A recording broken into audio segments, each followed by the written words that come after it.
सात संगत जी प्यार से कहना धैर्य निरंकार जी। सात संगत जी, आज की साखी एक ऐसी महिला की है जिसने अंधविश्वास में आकर अपने हंसते खिलखिलाते परिवार को बर्बाद कर लिया। तो आइए आज की दिल छू लेने वाली साखी सुने। सात संगत जी, सुभाषनी जी सुबह से परेशान थी। बस बार बार यही रट लगा रही थी कि पड़ोस में रहने वाले पंडित जी को बुलाओ, कुछ पूछना है। घर वाले सब परेशान कि आखिर बात क्या है, पर सुभाषनी जी तो कुछ सुनने को ही तैयार नहीं थी और ना ही परिवार वालों की सवालों के जवाब देने को तैयार थी। सात संगत जी, कुछ देर बाद पंडित जी को बुलाया गया। पंडित जी आए तो सुभाषनी जी ने रोना शुरू कर दिया। पंडित जी ने पूछा, आखिर क्या बात है, रो क्यों रही हो?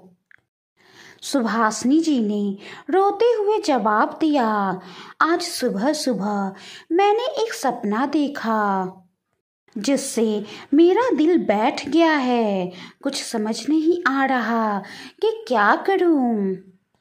पंडित जी ने कहा, ऐसा क्या देख लिया अम्मा जी?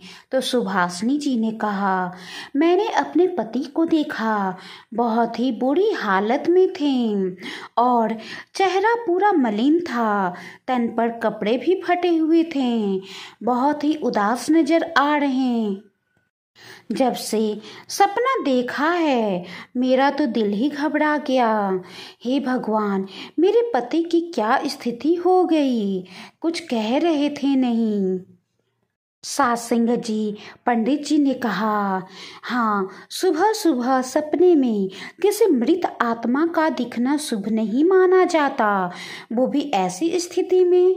बात बहुत ही चिंताजनक है। सुभाषनी जी ने कहा, इसका क्या उपाय हो पंडित जी, आप बताएं। सात संगत जी, पंडित ने कहा, उपाय तो है पर थोड़ा खर्चीला है। सुभाषनी जी ने बिना सोचे समझे पंडित जी से कहा, आप जो कहेंगे वही करेंगे, पर आप उपाय बता दीजिए। तब पंडित ने जवाब दिया, पूजा करानी होगी, 5 ब्राह्मणों को दान दक्षिणा देनी पड़ेगी, भोजन कराना पड़ेगा, वस्त्र और बर्तन दान देने पड़ेंगे। 5 ब्राह्मणों को दान दक्षिणा में चांदी के सिक्के भी देने पड़ेंगे।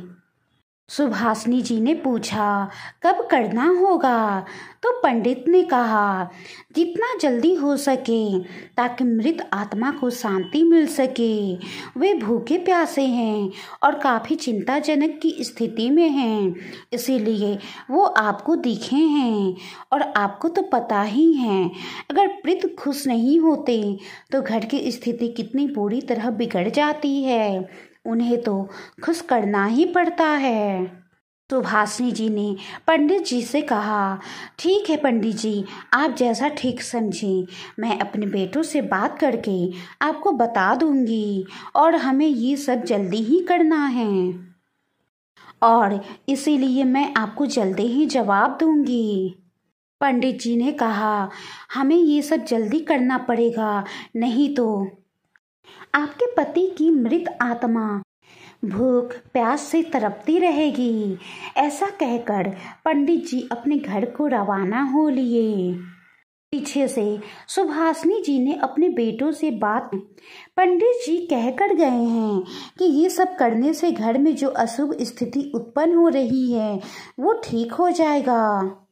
सुभाषनी जी के बेटों ने अपनी माँ से कहा, अम्मा क्या बकवास कर रही हो, ऐसा कुछ नहीं होता है। तब सुभाषनी जी ने जवाब दिया, अरे सुबह सुबह का सपना है, सुबह के सपने हमेशा सच ही होते हैं।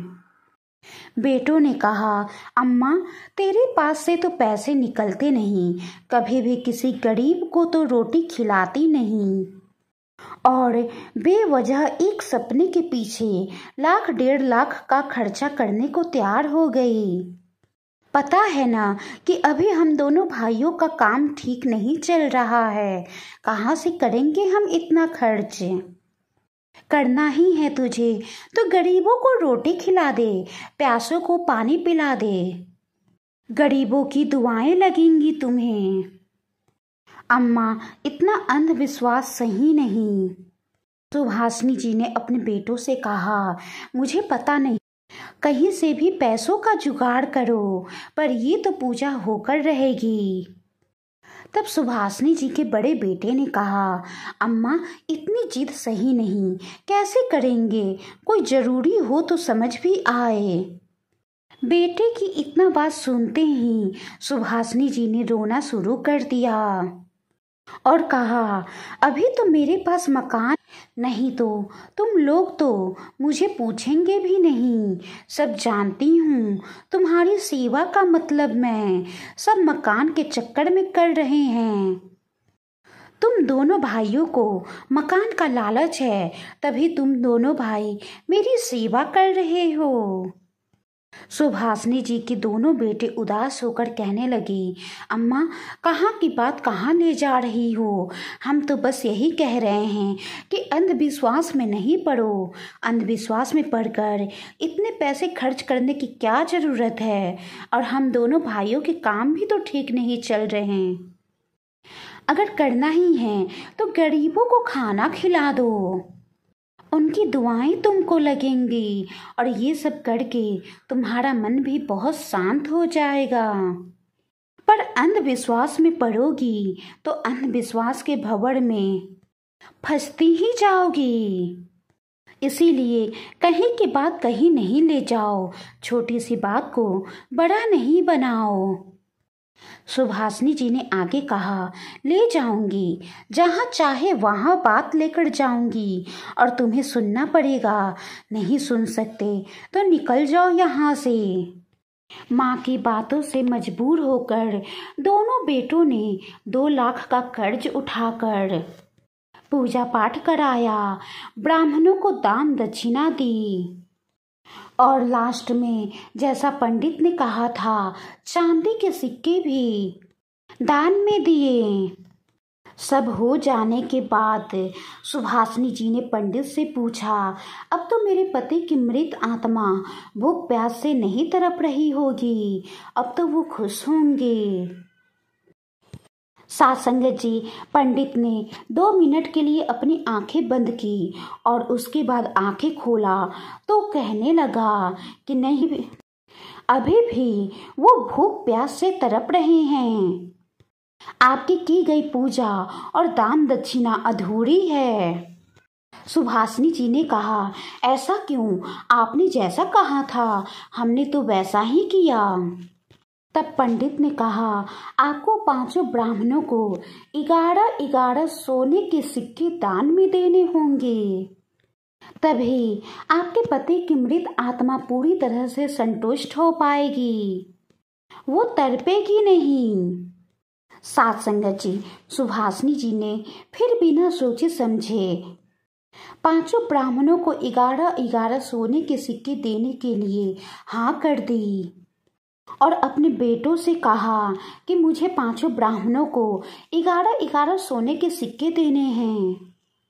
अपनी माँ की बातों को सुनकर दोनों बेटे पूरी तरह से चिंता में पड़ गए कि पहले ही माँ की जिद के कारण 2 लाख का कर्ज हमारे ऊपर आ गया है। अब ये सोने के सिक्के खरीदने के लिए पैसे कहाँ से लाएं? वो भी 5 ब्राह्मणों को 11 सोने के सिक्के देने पड़ेंगे। साथ संगत जी, सुभाषिनी जी के बेटों ने अपनी माँ से कहा, माँ, अब हमसे ये नहीं होता, आप अंधविश्वास में पड़ते जा रहे हो, जो पंडित कह रहे हैं वो करते जा रहे हो। आपने सोचा कि आपके जिद के कारण हमारे ऊपर 2 लाख का कर्ज आ चुका है, हमारा काम धंधा भी कितना मंदा चल रहा है, हमारे सर पे 2 लाख का कर्ज क्या कम है कि आप हमारे सर पे और कर्ज डालना चाहते हो? इस पूजा से घर में खुशहाली आए या ना आए ये हमें नहीं पता, लेकिन हमें ये जरूर पता है कि हम कर्ज में जरूर डूब जाएंगे, जिसके कारण हमारे मन में चिंता घर जाएगी। माँ अब ये बस करो, अब हमसे नहीं होता। सासंग जी सुभाषनी जी ने कहा, तुम दोनों भाई ये भूल रहे हो कि ये मकान मेरा है, मेरे नाम पर है, इसीलिए जैसा मैं कहती हूँ तुम दोनों को वैसा ही करना पड़ेगा, नहीं तो मेरे मकान मेरे घर को छोड़कर निकल जाओ, कहीं चले जाओ, नहीं तो मेरी बात मानो। सासंग जी सुभाषनी जी के दोनों बेटों ने कहा, ठीक है अम्मा, जैसी तेरी इच्छा। तेरे अंधविश्वासों को पूरा करते करते हम लोग तबाह हो गए, लेकिन तू ना सुधरी। बस अब बहुत हुआ, जा रहे हैं हम यहाँ से।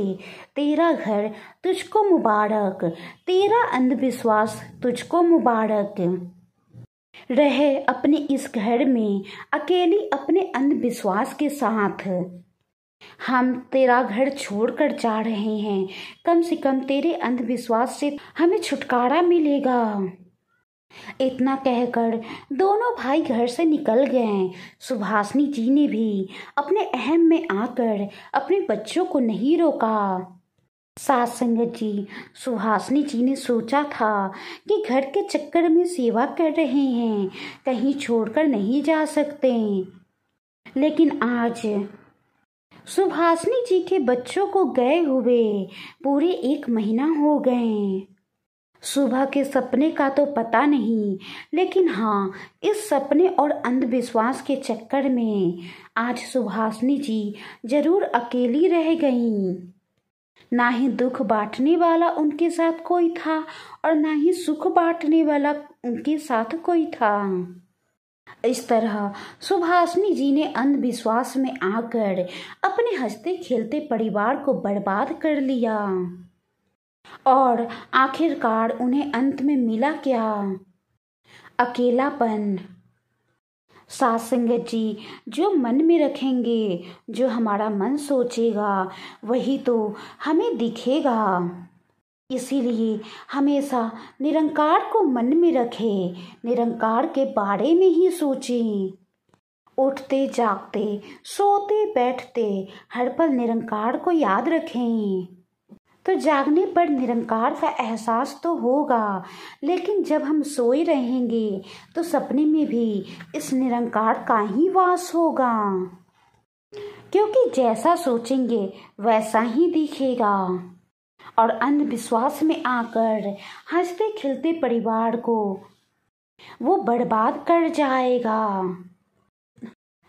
सासंग जी आज भी कई जगह ऐसा होता है कि लोग अंधविश्वास में आकर अपना हंसता खेलता परिवार बर्बाद कर लेते हैं।